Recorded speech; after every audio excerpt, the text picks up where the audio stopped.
नमस्कार दोस्तों, मैं अखिलेश मिश्रा आपके अपने एजुकेशनल यूट्यूब चैनल विद्यार्थी तक में स्वागत करता हूं। जय हिंद साथियों, कैसे हैं आप सभी। मैं अखिलेश मिश्रा एक बार फिर से आप सभी साथियों का आपके अपने यूट्यूब चैनल विद्यार्थी तक पे हार्दिक स्वागत करता हूं। तो साथियों, जैसा कि आप लोगों को पता है कि ये हम लोगों की डेली बाल विकास अर्थात चाइल्ड डेवलपमेंट की क्लास होती है, जिसके अंतर्गत हम लोग 5 क्लास कर चुके हैं और आज ये हमारी 6वीं क्लास होगी सिलेक्शन बैच की, आपके विद्यार्थी तक यूट्यूब चैनल पे स्पेशली सी टेट के लिए। लेकिन उसमें UP TET and super TET के सिलेबस को भी इंक्लूड करते हुए सारे सिलेबस को अच्छे से पढ़ा गया है। उसके बाद आप लोगों को आपके अपने यूट्यूब चैनल विद्यार्थी तक पे 3 क्लास दी जा रही है, जो कि पहली क्लास बाल विकास की अर्थात चाइल्ड डेवलपमेंट की है और दूसरी क्लास आप लोगों को दोपहर में हिंदी में दी जाती है, हिंदी की दी जाती है। और साथ ही साथ आप लोगों को शाम को अर्थात लगभग 7 से 8 बजे के नियर अबाउट आप लोगों को सामाजिक विज्ञान के पार्ट जैसे हिस्ट्री की लगभग 4-5 क्लासें हो चुकी हैं और ज्योग्राफी की भी 1 क्लास आप लोगों को दी जा चुकी है। तो 2-2 करके सामाजिक विज्ञान की 2-2 दिन करके, जैसे सामाजिक विज्ञान में हिस्ट्री हो गया, ज्योग्राफी हो गया और साथ ही साथ राजनीतिक विज्ञान वगैरह हो गए, ये सारे पार्ट आप लोगों को 2-2 दिन करके दिए जा रहे हैं जिसमें हिस्ट्री की 4 क्लास हो चुकी है, 4 या 5 क्लास, और ज्योग्राफी की 1 क्लास कल आप लोगों को दी जा चुकी है और आज भी ज्योग्राफी की ही क्लास आप लोगों को रात में दी जाएगी। तो उसी क्रम में आज हम लोग बाल विकास की क्लास को कंटिन्यू करेंगे। ये हमारी 6वीं क्लास होगी, जिसमें बाल विकास से संबंधित हम लोग कुछ पाठ पढ़ चुके हैं और अवस्थाओं को भी हम लोग पढ़ रहे थे, जिसमें 2 अवस्था, शैशवावस्था और साथ ही साथ बाल्यावस्था को हम लोग पढ़ चुके हैं सॉरी, शैशवावस्था और बाल्यावस्था को हम लोग पढ़ चुके हैं। आज हम लोग किशोरावस्था को पढ़ने का काम करेंगे, जो कि हमारे जीवन में एक महत्वपूर्ण अवस्था मानी जाती है। किशोरावस्था को हमारे जीवन की एक महत्वपूर्ण अवस्था मानी जाती है। किशोरावस्था को हम लोग पढ़ने का काम करेंगे। साथियों, क्लास को आप लोग पूरा शुरू से लेकर लास्ट तक देखा करिएगा। क्लास को शुरू से लेकर लास्ट तक देखा करिए। आप लोग बीच में क्लास को ओपन करके आप लोग कोई भी चीज़ देखेंगे, बीच में क्लास को आप लोग ओपन करके अगर देखेंगे तो चीज़ें आप लोगों को कम समझ में आएंगी, और अगर आप लोग शुरुआत से क्लास को देखेंगे और लास्ट तक देखेंगे तो चीज़ें बिल्कुल अच्छे से आप लोगों के दिमाग में सेट होती हुई चली जाएंगी। अगर आप लोग पिछली क्लास भी नहीं देखे हैं तो उसका लिंक आप लोगों को डिस्क्रिप्शन में दिया हुआ है, वो क्लास भी आप लोग देख सकते हैं। ठीक साथियों, तो आइए हम लोग अपनी क्लास को आगे बढ़ाते हैं। तो साथियों, हम लोग किशोरावस्था की बात आज की क्लास में करेंगे। शैशवावस्था और बाल्यावस्था को हम लोग पढ़ चुके हैं। आज की क्लास में हम लोग किशोरावस्था को आगे बढ़ाएंगे, जिसे हम लोग इंग्लिश में एडल्टहुड भी कहते हैं। साथियों, अगर किशोरावस्था की बात करें तो किशोरावस्था हम लोगों के जीवन में एक महत्वपूर्ण अवस्था मानी जाती है। किशोरावस्था मानव जीवन की एक महत्वपूर्ण अवस्था मानी जाती है। बाल्यावस्था समाप्त होती है, समाप्त और शुरू होती है तो किशोरावस्था शुरू हो जाती है। बाल्यावस्था जब समाप्त होती है तो किशोरावस्था की शुरुआत होती है। यह अवस्था युवावस्था अर्थात यह अवस्था कौन सी, किशोरावस्था जो होती है, यह युवावस्था या कहा जाए तो परिपक्वता अवस्था तक रहती है। यह सतत प्रक्रिया है जो लगातार चलती रहती है। ये जो प्रक्रिया है ये सतत प्रक्रिया है जो कि लगातार चलती रहती है। साथ ही साथ साथियों, इसे बाल्यावस्था तथा प्रौढ़ावस्था के मध्य की संधि काल भी कहा जाता है। बाल्यावस्था, ये जो हमारी किशोरावस्था है, किशोरावस्था को बाल्यावस्था तथा प्रौढ़ावस्था के मध्य का संधि काल भी कहा जाता है। किशोरावस्था को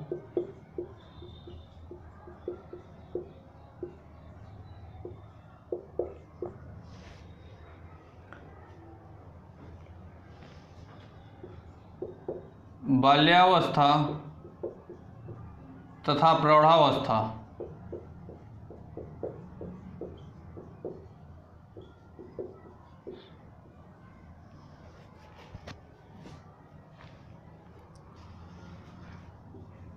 के मध्य का संधि काल भी कहा जाता है, अर्थात जोड़ने का काल, संधि काल भी कहा जाता है।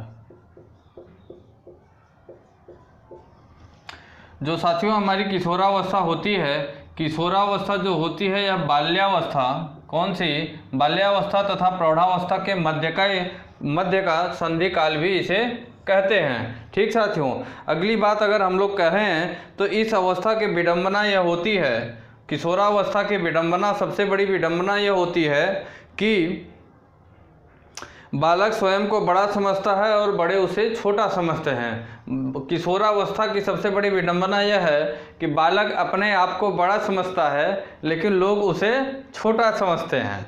बालक अपने आप को बड़ा समझता है और लोग उसे छोटा समझते हैं। ठीक साथियों, तो इसी क्रम में जो विद्वान है क्रो एवं क्रो ने कहा कि किशोर ही वर्तमान की शक्ति और भावी आशा को प्रस्तुत करता है।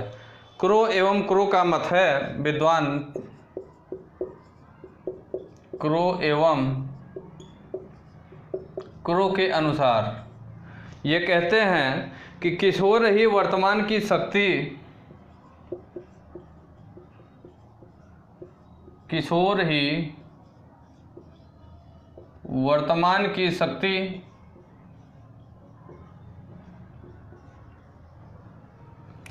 किशोर ही वर्तमान की शक्ति और भावी आशा को प्रस्तुत करता है।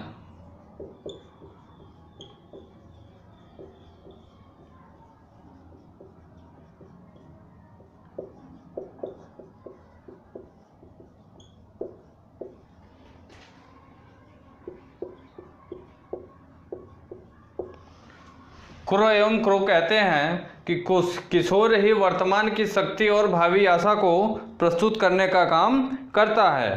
साथ ही साथ साथियों, किशोरावस्था के महत्व के विषय में हैडो कमेटी की रिपोर्ट क्या कहती है, हम लोग ये देखेंगे कि किशोरावस्था का क्या महत्व है। इस महत्व को के लिए हैडो कमेटी की रिपोर्ट क्या कहती है। हैडो कमेटी की रिपोर्ट,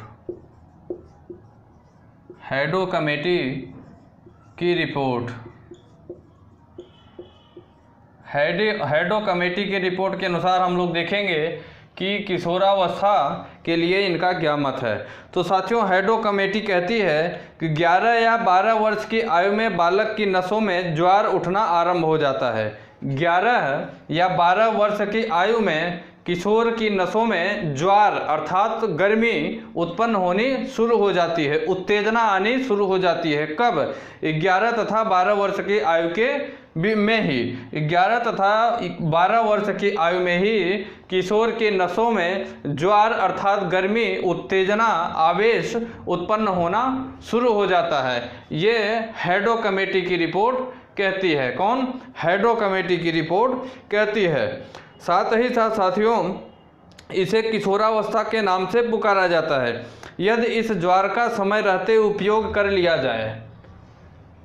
बालक में यह जो ऊर्जा, ये जो एनर्जी, ये जो उत्साह, उत्तेजना आती है, अगर समय रहते इसका उपयोग कर लिया जाए और इसकी शक्ति तथा धारा के साथ साथ नई यात्रा भी आरंभ कर दिया जाए कि हमारी क्या सोच है, दृढ़ संकल्पना क्या है, हमें क्या करना है, किस क्षेत्र में जाना है, किस क्षेत्र में हमारी ज़्यादा रुचि है। समय रहते अगर इसका विकास कर लिया, समय रहते अगर इसका विकास कर लिया जाए, समय रहते ही अगर इसका उपयोग कर लिया जाए, सदुपयोग कर लिया जाए, तो सफलता प्राप्त की जा सकती है।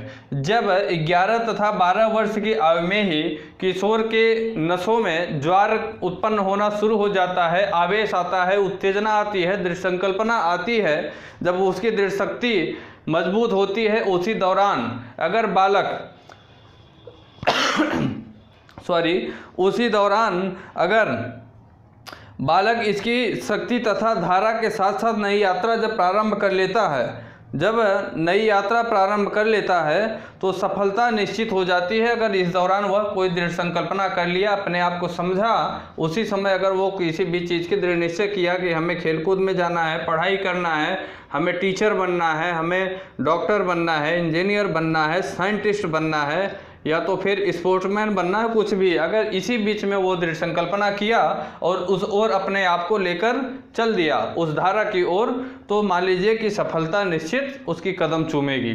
यही चीज़ आप लोगों के लिए भी चाहिए। आप लोग भी अगर सीटेट के एग्ज़ाम को क्वालिफाई करना चाहते हैं तो पूरी एनर्जी, पूरी ऊर्जा और पूरे उत्साह के साथ, पूरे दृढ़ संकल्पना के साथ आप लोग जुड़िए हमारे साथ और पूरी मेहनत करिए, पूरी ईमानदारी के साथ। और आप भी जो हमसे आशा करते हैं वो आप हमें सजेस्ट करिए, मैं भी आप लोगों के लिए वो हर कुछ करने के लिए तैयार रहूँगा जो कि आपकी सफलता में योगदान दे सकती है।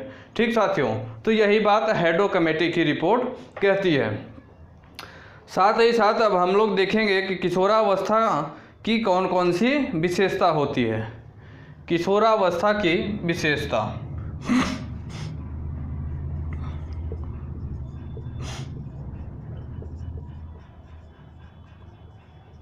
किशोरावस्था की विशेषताएं कौन कौन सी होती हैं।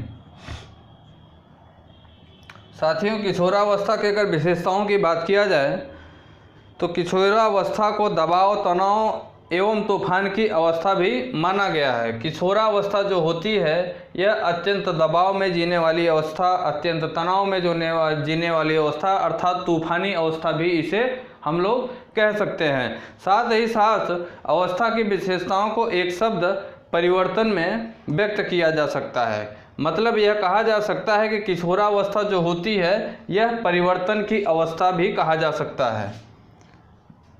किशोरावस्था को परिवर्तन की अवस्था भी कहा जा सकता है।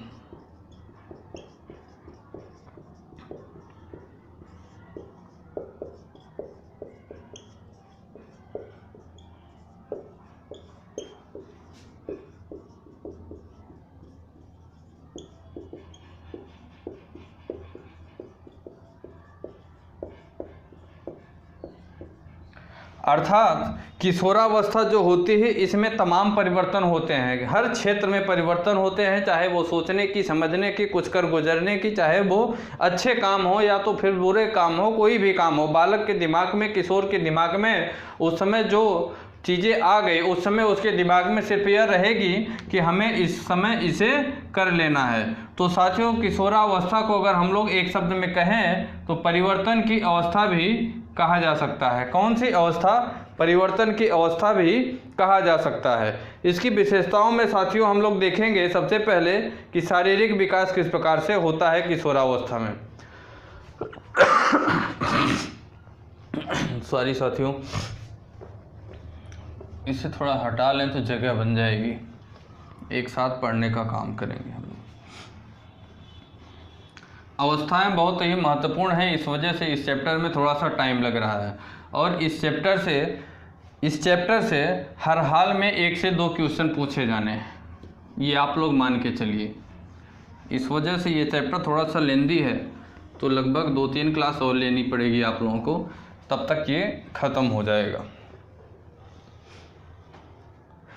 विशेषताओं की बात हम लोग कर रहे थे, किशोरावस्था की विशेषता की बात कर रहे थे।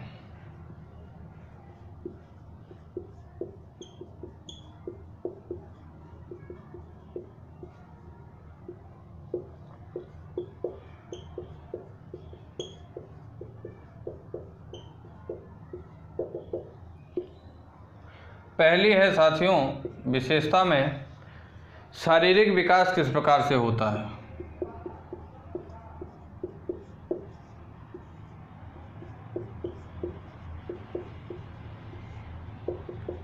Physical development. साथियों, जो किशोरावस्था में शारीरिक विकास होता है यह सर्वश्रेष्ठ काल माना जाता है। शारीरिक विकास बहुत तेज़ी से होता है। किशोरावस्था में शारीरिक विकास की अगर बात किया जाए तो यह बहुत ही तेज़ी से होता है। किशोरावस्था में किशोर के शरीर के अनेक महत्वपूर्ण परिवर्तन होते हैं। जैसे अगर बात किया जाए तो किशोरावस्था में भार देखा जाए, लंबाई देखा जाए में तीव्र गति से वृद्धि होती है। साथ ही साथ मांसपेशियों की बात किया जाए, शारीरिक ढांचे में दृढ़ता की बात किया जाए, किशोर के दाढ़ी और मूछ की बात किया जाए,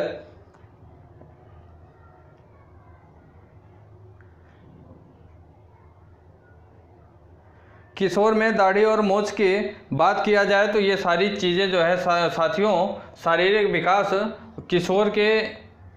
किशोर में शारीरिक विकास इस प्रकार से बहुत तेज़ी से होता है। कौन कौन से, चाहे वो भार की बात किया जाए या तो फिर लंबाई की बात किया जाए बहुत तीव्र गति से, या तो फिर मांसपेशियों की बात किया जाए, शारीरिक ढांचे की किस प्रकार से दृढ़ता होती है, किस प्रकार से मजबूती होती है, अगर इसकी भी बात किया जाए तो वो भी बहुत तेज़ी के साथ होता है। साथ ही साथ किशोर में अगर दाढ़ी और मूंछ की बात किया जाए तो ये भी काफ़ी तेज़ी के साथ आते हैं। ठीक साथियों, ये हमारे जो है शारीरिक विकास की श्रेणी में आते हैं। अगली बात होती है मानसिक विकास की बात।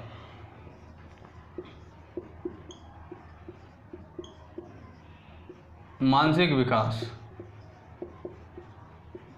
विकास जो होता है साथियों, यह किशोर के मस्तिष्क का लगभग सभी दशाओं में विकास होता है। किशोर के मस्तिष्क में लगभग सभी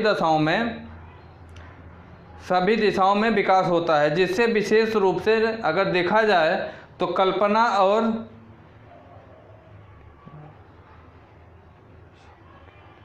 अगर बात किया जाए सबसे ज़्यादा तो काल्पनिक चीज़ों की बात किया जाए, जिसे हम लोग कहते हैं कि सपना देखना, कि इस अवस्था में किशोर मानसिक रूप से सोचता बहुत तेज़ी से है, बहुत तीव्र गति से सोचने का काम करता है इस अवस्था में। कौन सी? किशोरावस्था में। किशोरावस्था में किशोर सोचने की गति उसकी बहुत तीव्र होती है।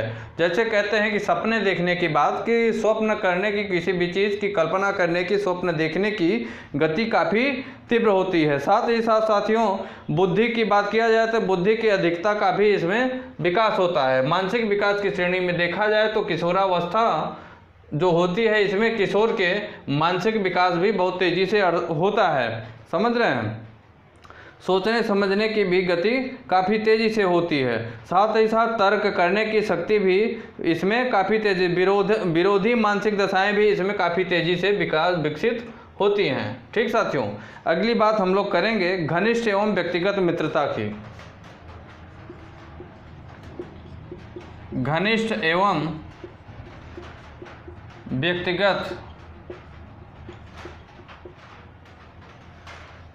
एवं व्यक्तिगत मित्रता की बात करेंगे।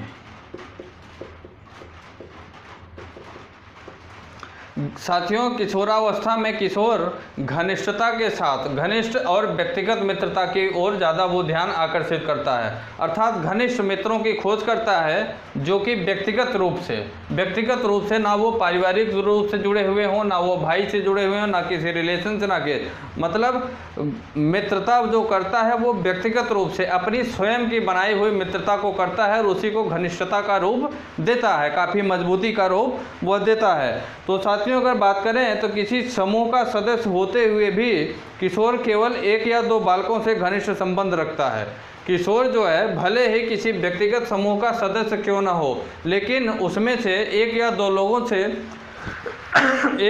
लोगों से काफ़ी वो घनिष्ठता रखता है, काफ़ी मजबूती रखता है, काफ़ी घनिष्ठता, जिसके साथ वो सारी चीज़ें अपनी शेयर कर सकें। और ये बहुत मानव जीवन में बहुत ही ज़रूरी है। हमेशा अपने 1 या 2 अच्छे मित्रों की तलाश, अच्छे मित्रों की तलाश करनी चाहिए जिससे कि हम अपनी सारी बातों को शेयर कर सकें। अपनी चाहे वो हमारी अच्छी बातें हों, चाहे बुरी बातें हों, चाहे किसी भी चीज़ में डिस्कस की बात किया जाए जो कि हम हर किसी से शेयर नहीं कर सकते, उसके लिए हमें 1 या 2 ऐसे मित्रों की खोज करनी चाहिए। बड़े ही मुश्किल से ऐसे मित्रों की तलाश हो पाती है, बहुत ही मुश्किल से। आप ये समझ लीजिए कि इससे डिफ़िकल्ट काम कुछ है नहीं, ख़ास तौर पे आज के दौर में जो इस समय का दौर चल रहा है। इस समय का दौर जो चल रहा है, इस समय सेल्फिश लोग ज़्यादा होते हैं, अपने स्वार्थ के कारण आप लोगों से जुड़ेंगे बाद में, जिसे हम लोग कहते हैं अवसरवादी मित्र बहुत ही ज़्यादा इस समय मिलते हैं। तो इसलिए ऐसे मित्रों से हमें बचाव करना चाहिए और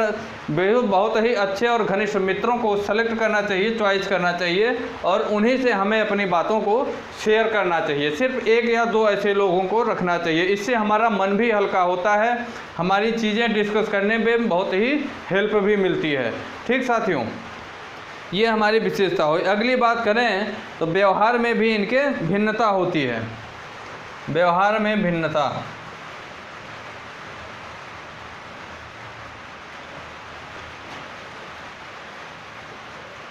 व्यवहार में भिन्नता की अगर बात करें तो किशोर में आवेगों और संवेगों की बहुत ही प्रबलता होती है।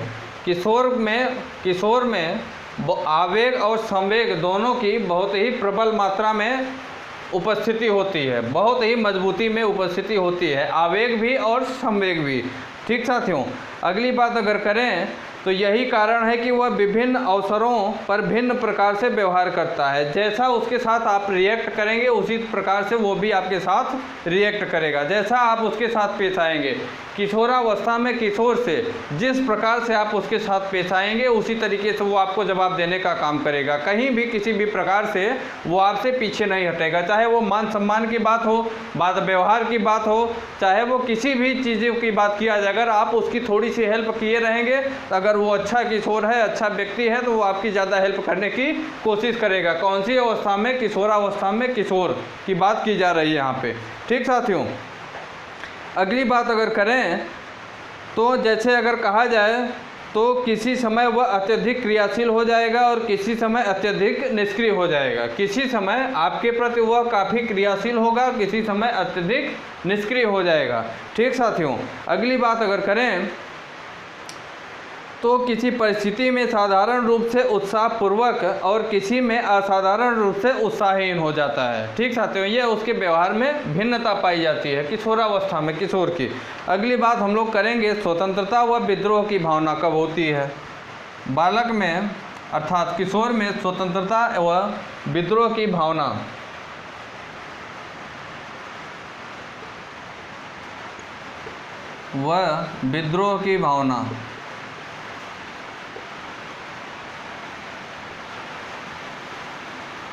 स्वतंत्रता व विद्रोह की भावना की अगर बात करें साथियों तो किशोर में शारीरिक और मानसिक स्वतंत्रता की प्रबल भावना होती है। किशोर में शारीरिक स्वतंत्रता और मानसिक स्वतंत्रता की प्रबल भावना होती है। वह बड़ों के आदेशों, विभिन्न परंपराओं, रीति रिवाजों व अंधविश्वासों के बंधनों में न बंधकर स्वतंत्र जीवन व्यतीत करना चाहता है। जो किशोर होता है यह अगर बात किया जाए तो रीति रिवाज कोई हुआ या कोई अंधविश्वास हुआ, विभिन्न परंपराएं जो होती हैं, और वह बड़े कोई आदेशों को न मानते हुए वह बिल्कुल स्वतंत्र रूप से अपने जीवन को व्यतीत करना चाहता है। बिल्कुल स्वतंत्र रूप से वो चाहता है कि हमारे किसी भी चीज़ों में हमारे गार्जियन हों, बड़े भाई हों, बड़ी बहन हों या और भी जो हमारे संरक्षक हों, हमारे किसी भी कार्यों में कोई भी हस्तक्षेप न करें। हम जो कर रहे हैं वह बिल्कुल स्वतंत्र रूप से बिना किसी रोक टोक के हमें करने दिया जाए। लेकिन यह अगर देखा जाए तो 100% ये सही नहीं होता। जीवन में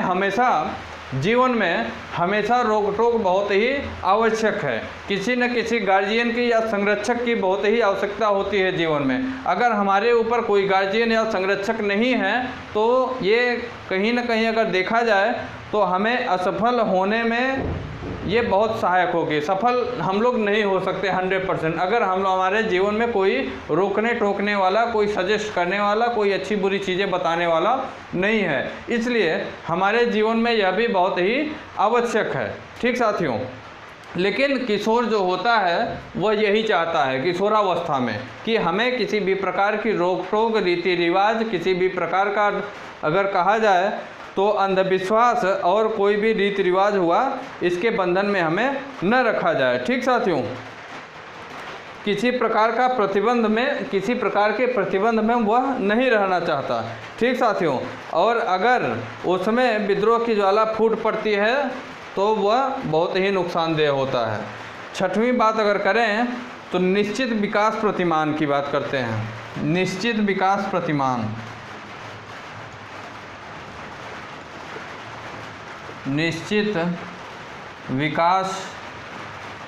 की बात करेंगे।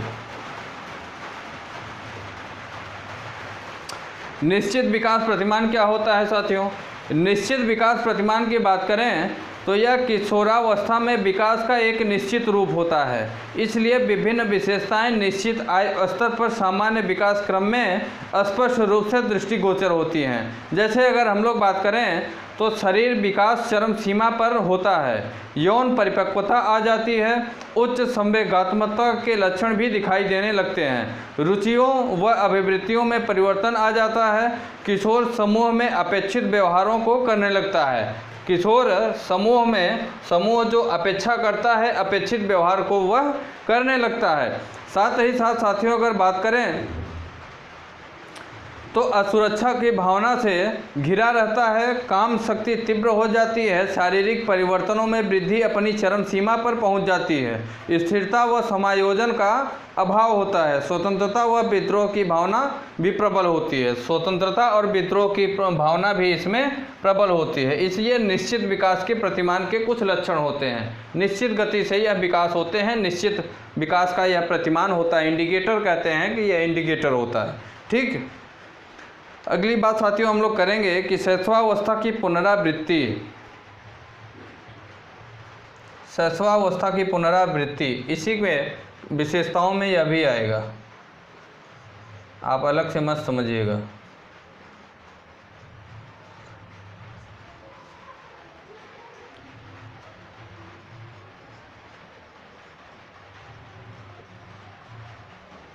शैशवावस्था की पुनरावृत्ति वैज्ञानिक रॉस के अनुसार हम लोग बात करेंगे। किसके अनुसार? वैज्ञानिक रॉस शैशवावस्था की पुनरावृत्ति किस प्रकार से होती है वो कहते हैं कि रॉस ने किशोरावस्था को शैशवावस्था का पुनरावर्तन भी कहा है।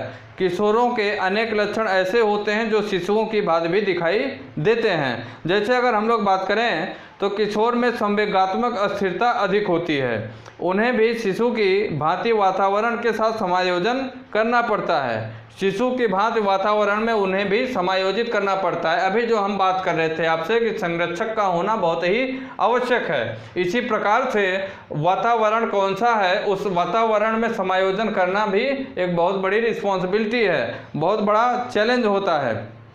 अपने आप को किस प्रकार से उस वातावरण में समायोजित किया जाए। ठीक साथियों, अगली बात करें तो किशोर भी शिशुओं के समान आकर्षक का केंद्र बनना चाहता है। किशोर चाहता है कि जिस प्रकार से शिशु अच्छा लगता है, खूबसूरत लगता है, लोग उसे स्नेह देते हैं, प्यार करते हैं, इसी प्रकार से हमें भी किया जाए, इसी प्रकार से हमें भी स्नेह मिले, प्यार मिले। ठीक साथियों, ऐसा आकर्षक का केंद्र भी बनना चाहता है। शैशवावस्था में कामुकता माँ के प्रति होती है, जबकि किशोरावस्था में वह विपरीत लिंग के प्रति दिखाई देती है। ठीक साथियों, अगर बात किया जाए तो शैशवावस्था में जो कामुकता की बात होती है वह शैशवावस्था में बालक अपनी माँ के प्रति ज़्यादा दिखाई देता है। लेकिन अगर किशोरावस्था में बात किया जाए तो किशोरावस्था में किशोर अपने विपरीत लिंग के प्रति कामुकता की भावना उसके अंदर जागृत होती है। ठीक साथियों, अगली बात अगर इसी में हम लोग करें तो इसे ही हम लोग किशोरावस्था के में शैशवावस्था की पुनरावृत्ति की श्रेणी में रखा गया है। ये जो हमारी चीज़ें होती हैं ये सब शैशवावस्था की पुनरावृत्ति के हिसाब से देखा जाता है कि कौन सी चीज़ें ऐसी हैं और किसके प्रति, कि शैशवावस्था में किसके प्रति होती है और किशोरावस्था में किसके प्रति होती है। ठीक साथियों, ये हमारी कुछ किशोरावस्था की विशेषताएं रही जिसे हम अच्छे से एक्सप्लेन करके समझाते हुए आप लोगों को बताए। अगर हम अगली बात करें साथियों तो अगला आता है बाल विकास के कौन कौन से आयाम हैं, उसमें हम लोग कौन कौन से आयाम हैं उसके बारे में हम लोग चर्चा करेंगे। बाल विकास के कौन कौन से आयाम हैं उसके बारे में हम लोग चर्चा करेंगे। इसे हम साफ करते हैं साथियों।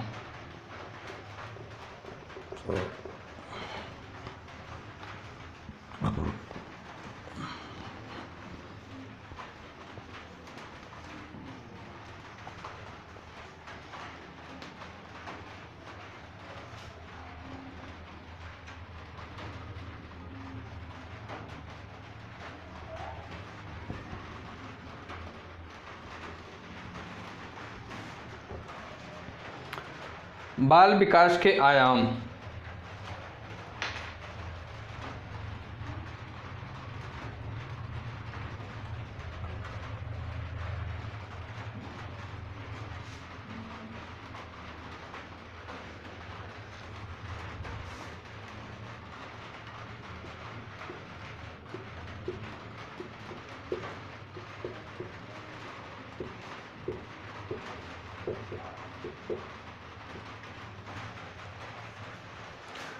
जिसमें हम लोग शारीरिक विकास की बात करेंगे।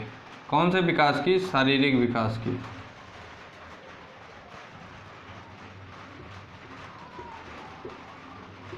शारीरिक विकास।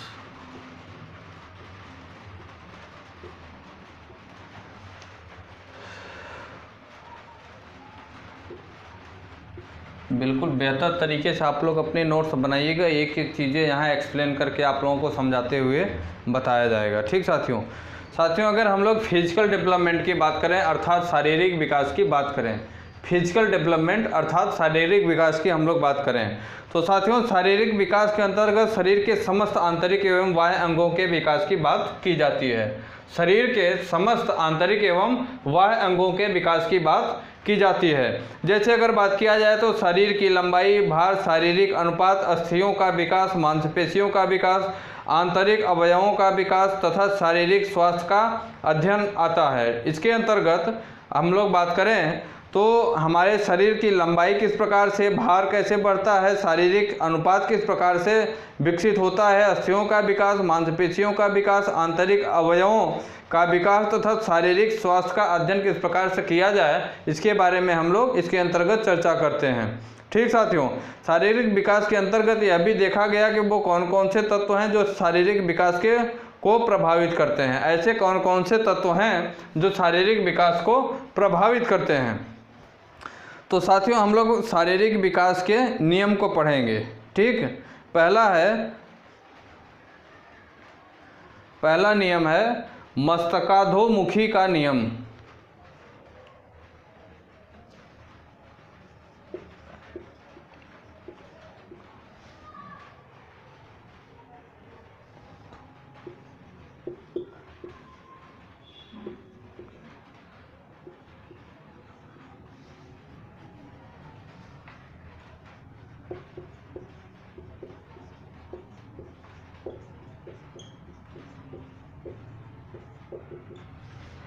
सबसे पहले हम लोग पढ़ेंगे मस्तकाधोमुखी विकास का नियम क्या होता है। साथियों जो हमारा मस्तकाधोमुखी विकास का नियम होता है, यह नियम शारीरिक विकास की दशा को निर्देशित करता है। इस नियम के अनुसार पहले शरीर के भाग और फिर क्रमशः धड़, हाथ और पैरों का विकास होता है। इसके अंतर्गत सबसे पहले सिर के भाग का विकास होता है। इसके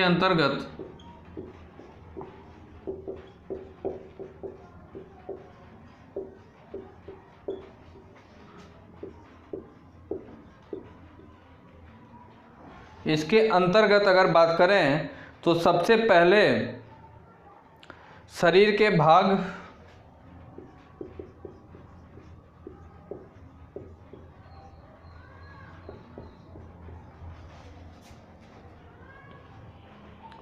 सिर के भाग माफ करिएगा, सिर के भाग की बात है। मैं सोच कुछ और रहा था उस टाइम। सबसे पहले बात करें तो सिर के भाग और फिर धड़, हाथ और पैरों का विकास होता है।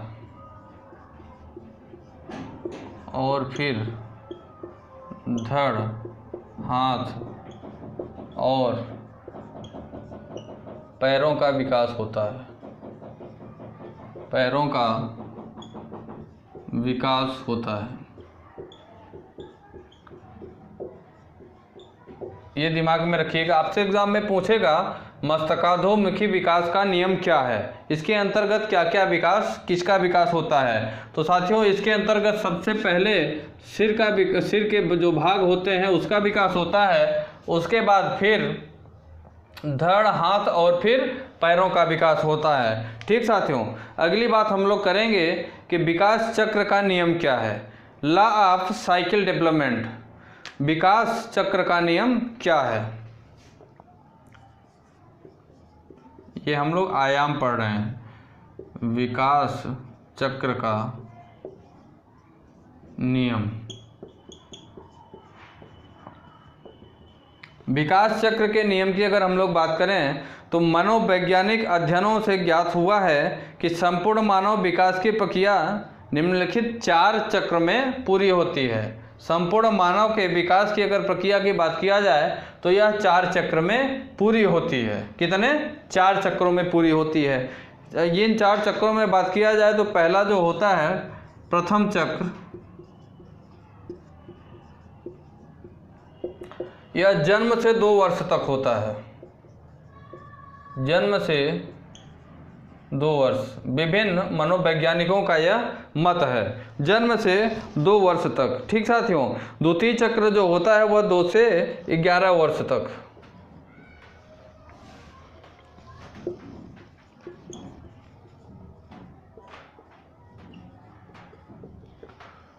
दो वर्ष से 11 वर्ष तक, 2 से 11 वर्ष तक, 2 से 11 वर्ष तक विकास होता है। साथियों, अगर हम लोग तीसरे चक्र की बात करें तो तीसरा चक्र 11 से 15 वर्ष के बीच होता है। तृतीय चक्र की बात करें तो तृतीय चक्र 11 वर्ष से 15 वर्ष के बीच में होता है, 11 से 15 वर्ष तक।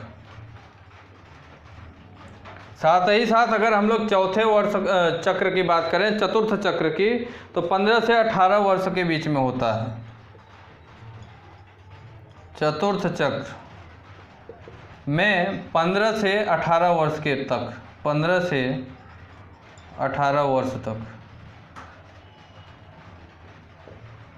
ठीक, 15 से 18 वर्ष तक ये जो है संपूर्ण मानव के विकास की प्रक्रिया 4 चरणों में चलती है। प्रथम चरण जो होता है वह जन्म से 2 वर्ष के बीच में 2 वर्ष तक होता है। साथ ही साथ जो द्वितीय चक्र होता है, द्वितीय चक्र 2 वर्ष से 11 वर्ष तक होता है। ठीक, और तृतीय चक्र जो होता है वह 11 से 15 वर्ष तक होता है। और साथ ही साथ चतुर्थ चक्र की बात करें तो यह 15 से 18 वर्ष के बीच में होता है, 18 वर्ष तक होता है। आप लोगों से पूछेगा कि बाल विकास के अंतर्गत शारीरिक विकास की अगर बात किया जाए तो तृतीय चक्र कौन से वर्ष से कौन से वर्ष तक होता है, तो यहाँ आपको आंसर देना पड़ेगा कि तृतीय चक्र 11 से 15 वर्ष तक होता है। आपसे पूछेगा कि प्रथम चक्र शारीरिक विकास का जो प्रथम चक्र है उसका कालक्रम क्या है, तो आपको बताना पड़ेगा कि जन्म से 2 वर्ष के बीच का इसका कालक्रम होता है।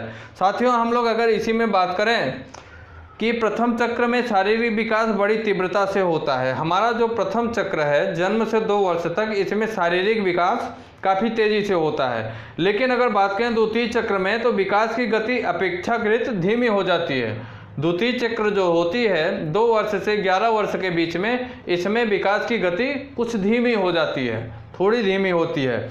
लेकिन अगर यहीं पे हम लोग तृतीय चक्र में विकास की गति को बात करें तो फिर पुनः से बहुत तेज़ी के साथ होती है, फिर पुनः काफ़ी तेज़ी के साथ, अर्थात 11 से 15 वर्ष के बीच में जब वो विकास होता है ये काफ़ी तेज़ी से होता है। फिर जब अगर हम लोग चौथे चक्र में प्रवेश करते हैं तो चतुर्थ चक्र में विकास की गति पुनः फिर से धीमी हो जाती है। इससे हम लोग यह स्पष्ट कर सकते हैं, ये जो चीज़ें जो प्रथम चक्र जो जन्म से 2 वर्ष के बीच होती है शारीरिक विकास, इसमें काफ़ी तीव्र गति से होता है। फिर जो बात करें हम लोग द्वितीय चक्र की 2 से 11 वर्ष तक की बात करें तो इसमें अपेक्षाकृत प्रथम चक्र के अपेक्षाकृत देखा जाए तो इसमें कुछ धीमी गति होती है। फिर बात करें हम लोग तृतीय चक्र की, तृतीय चक्र जो हमारा होता है 11 से 15 वर्ष तक, इसमें फिर बात करें तो फिर इसमें विकास की शारीरिक विकास की गति काफ़ी तीव्र होती है। फिर उसके बाद जब हम लोग चतुर्थ चक्र की बात करेंगे 15 से 18 वर्ष के तक में, तो इसमें अपेक्षाकृत फिर से विकास की गति थोड़ी सी धीमी हो जाती है। ठीक साथियों, तो बात करें हम लोग इस चीज़ से यह भी स्पष्ट होता है कि शारीरिक विकास एक समान गति से नहीं होता, क्योंकि यहाँ पे काफ़ी तीव्र गति से हो रहा है विकास, फिर यहाँ धीमा हो जा रहा है, फिर यहाँ पे फिर तीव्र गति से हो रहा है, फिर यहाँ पे धीमा हो रहा है। इस वजह से यह पता चल रहा है क्योंकि तीव्र हुआ फिर धीमा हो गया, फिर तीव्र हुआ, फिर उसके बाद यहाँ धीमा हो गया। इस चीज़ से हम यह पता लगा सकते हैं कि शारीरिक विकास एक समान गति से नहीं होता। यहाँ पे हम लोग लिखेंगे कि शारीरिक विकास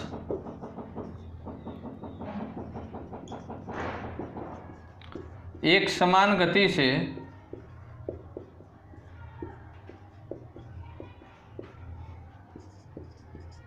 नहीं होता है। शारीरिक विकास एक समान गति से नहीं होता है। ठीक साथियों, अगली बात अगर हम लोग करें, विकास की यह गति पृथक आयु अंतराल में भिन्न भिन्न होती है। अब इसमें हरलाख जी अपना क्या मत देते हैं। हरलाख जी कहते हैं कि विकास लयात्मक होता है, नियमित नहीं। हरलाख जी अपना मत देते हैं। हरलाख के अनुसार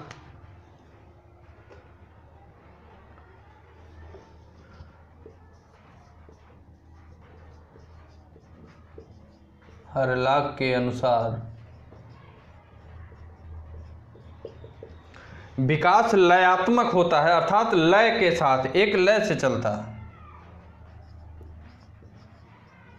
विकास लयात्मक होता है। विकास लयात्मक होता है, नियमित नहीं।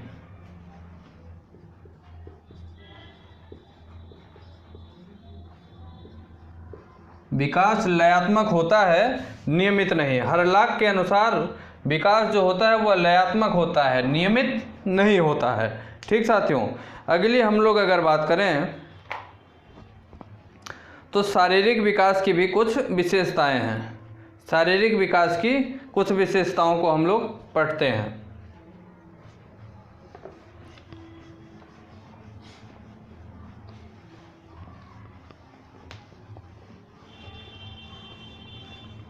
चार क्रम होते हैं शारीरिक विकास के।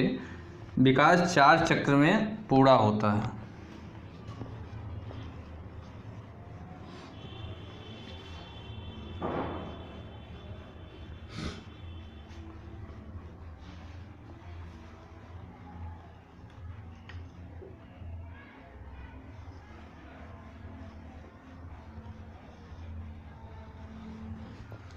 शारीरिक विकास 4 चक्र में पूरा होता है।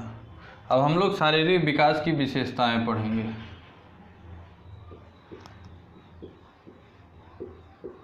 बहुत ही इम्पोर्टेंट चैप्टर है साथियों, इसलिए थोड़ा सा टाइम लग रहा है और डीपली हम चलना भी चाह रहे हैं, इसलिए बहुत भगा के नहीं चल रहे हैं। तो साथियों, शारीरिक विकास की विशेषताओं की बात करें तो बालक का शारीरिक विकास मुख्यतः 2 प्रकार का होता है। कौन कौन सा? शारीरिक रचना का विकास और शरीर क्रियात्मक विकास। बालक का शारीरिक विकास मुख्यतः 2 प्रकार का होता है। पहला कौन सा होता है? शारीरिक रचना का विकास। शारीरिक रचना का विकास।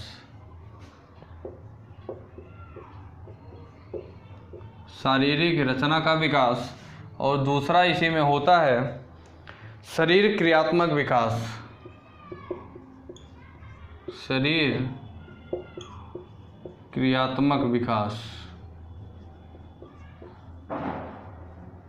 शरीर क्रियात्मक विकास। ठीक साथियों, अगर हम लोग शारीरिक रचना की बात किया जाए किस प्रकार होता है, शारीरिक रचना का विकास किस प्रकार से होता है, अगर हम लोग इसकी बात करें साथियों, तो शारीरिक रचना के विकास शरीर का आकार, भार, ऊंचाई, शारीरिक अंग का शरीर के साथ अनुपात, मतलब शारीरिक जो अंग हैं उसका शरीर के साथ क्या अनुपात है, इसकी बात हम लोग करते हैं। साथ ही साथ साथियों, हड्डी, दांत आदि का विकास भी सम्मिलित होता है। जो शारीरिक रचना की बात होती है तो आप ये समझिए कि शारीरिक रचना अर्थात संरचना।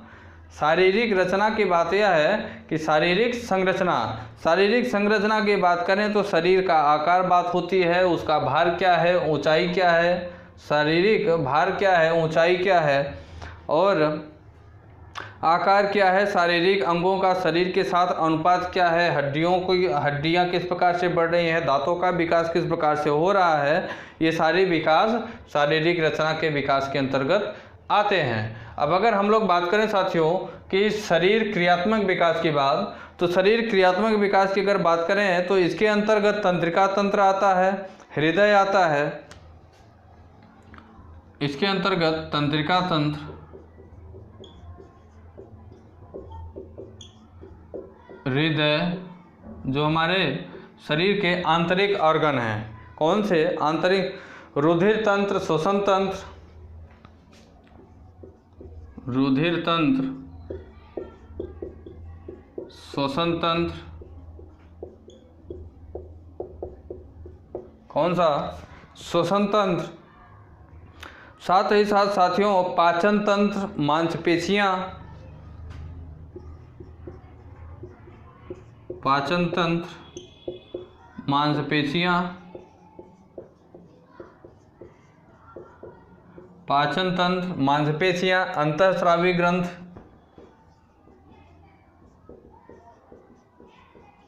अंतःस्रावी ग्रंथ, अंतःस्रावी ग्रंथ। ठीक साथियों, साथ ही साथ अगर बात करें ये अंतःस्रावी ग्रंथ मतलब तंत्रिका तंत्र, हृदय, रुधिर तंत्र, श्वसन तंत्र और पाचन तंत्र, मांसपेशियां, अंतःस्रावी ग्रंथि आदि इत्यादि ऑर्गन, इत्यादि शारीरिक अंग जो होते हैं ये सब इसके अंतर्गत कौन से? शारीरिक क्रियात्मक विकास के अंतर्गत आते हैं, जो शरीर के अंदर क्रियाशील होते हैं। ठीक, उसके अंतर्गत ये शारीरिक क्रियात्मक विकास ये सारी चीज़ें आती हैं। ठीक साथियों, अब हम लोग बात करें, अगर अगली बात आती है शैशवावस्था में शारीरिक विकास किस प्रकार से होता है।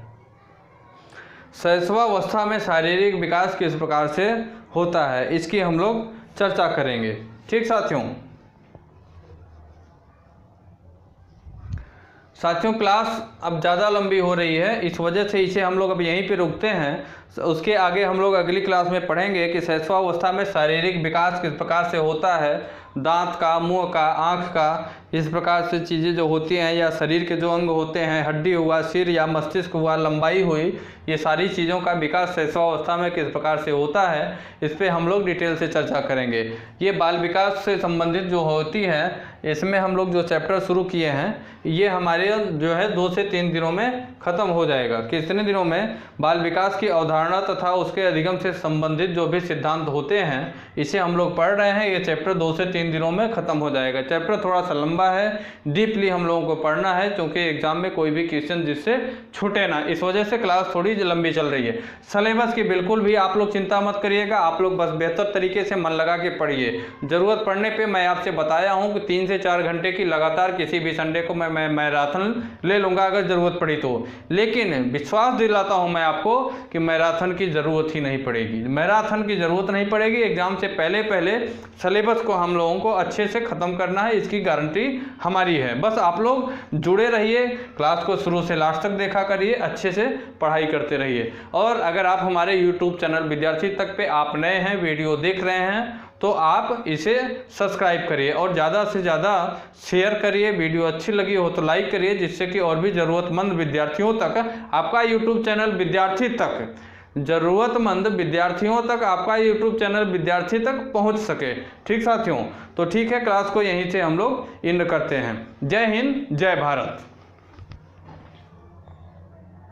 दोस्तों, अगर आप हमारे YouTube चैनल विद्यार्थी तक पे नए हैं तो लाइक करें, सब्सक्राइब करें और बेल आइकन को दबाना ना भूलें। धन्यवाद।